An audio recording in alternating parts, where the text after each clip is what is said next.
feeling guilty when you do exactly the same thing as your mother or father did, although you have sworn you will never do this to your child. I bet you already know that everything you heal it also for your kids. So how and where to start? Hi, Luke. Hello. So what is really behind the process of calming down?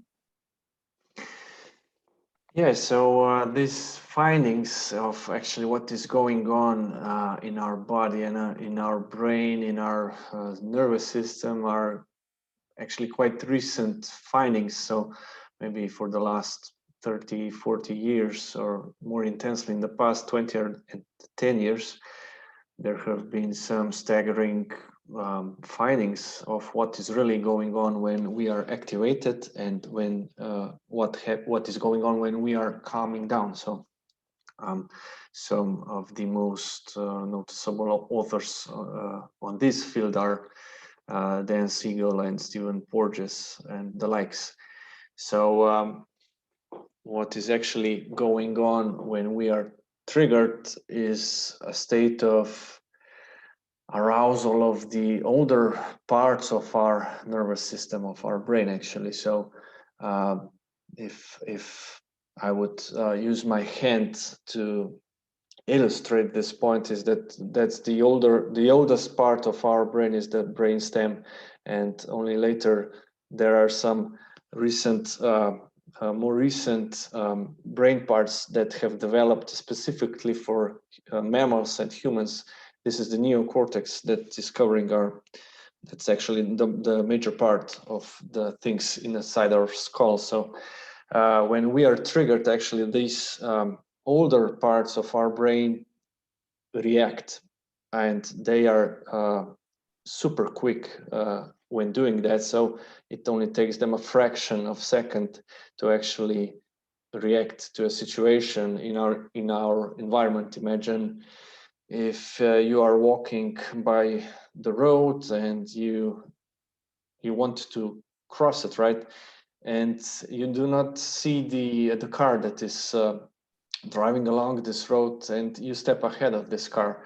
So in that moment, your system goes on alert, and it activates this older part of your brain, since this part is responsible for your survival, and that's what's really going on. And this older part actually starts sending messages to your adrenal glands that pushes your adrenaline levels and cortisol levels through the roof. And what that messages to your body is that it has now the power to jump from the road back on the pavement, right? So when this happens, actually, this part takes over, and your new brain, which is capable but notoriously slow and not appropriate to use in this kind of situations, is blown off, and it has no function, right? So this old part of your brain actually sets up your reaction and pushes the adrenaline through your body, and your muscles get ready for action, right? And you can jump away really quickly. So this is for our protection. That's right. So the older parts of our brain are designed for our protection. But now, these older parts of our brain also fire up when we perceive the situation as dangerous.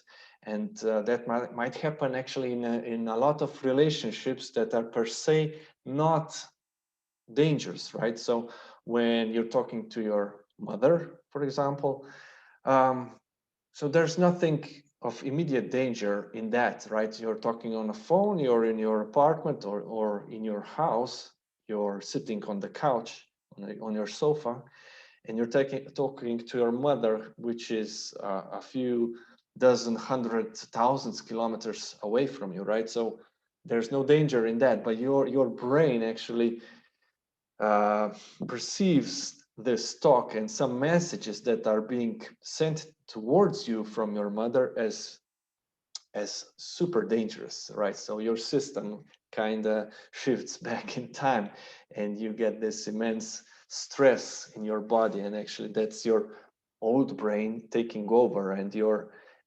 actually your reaction, your body reaction might be to fight your mother. Then, like, you get super activated and you fight your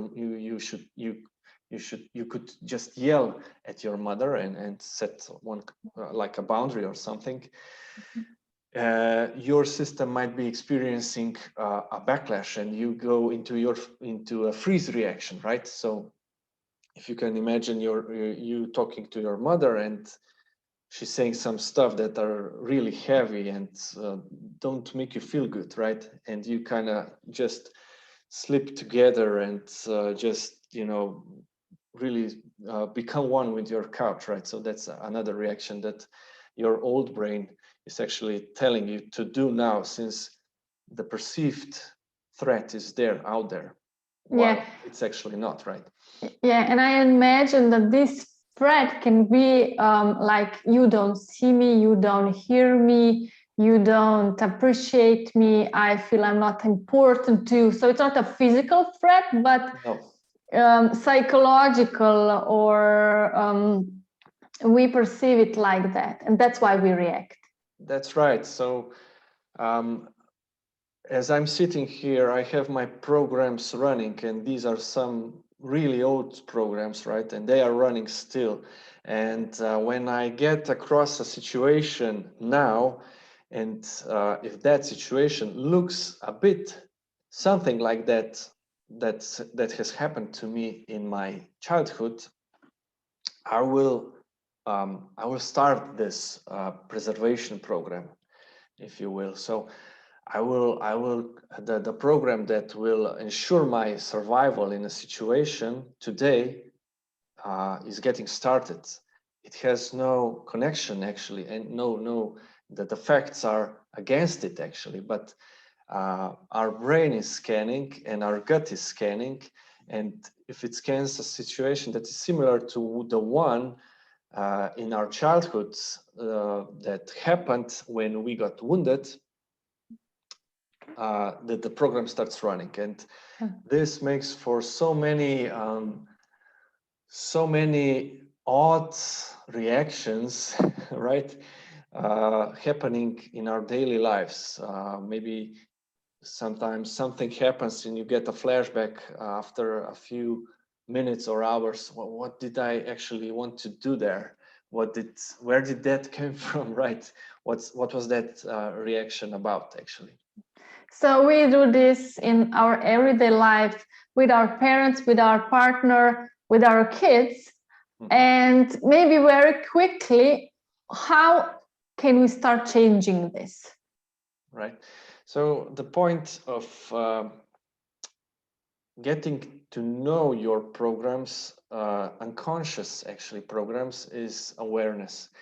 So this is not something that can be taught in a day or a week. It's a process, right? So a good mental exercise is to just write a journal of all the situations that triggered you extensively in the past few days, right? So writing will help you, will begin the process of integration of these experiences, of these episodes that you're living through every day. And if you write it down, you can see it from another angle maybe, but most importantly, you can become aware of that. So becoming aware of what am I reacting to is extremely important, right? So then the next step is, how do I get across that? So find your triggers. Yeah, finding your triggers and getting to know them, and then maybe there will be a red line appearing in all of these, and actually you can work on that red line with an expert. Okay, thank you, Ruk. Thank you. So Ruk is a Master of Economic Sciences, business coach, co-creator of Loving Mom, and a student of body-oriented psychotherapy. If you want to work with him one-on-one, you can find him on our page, lovingman.org. He offers business coaching, parenting counseling, and counseling. You can find there also some other experts who can support you on your journey.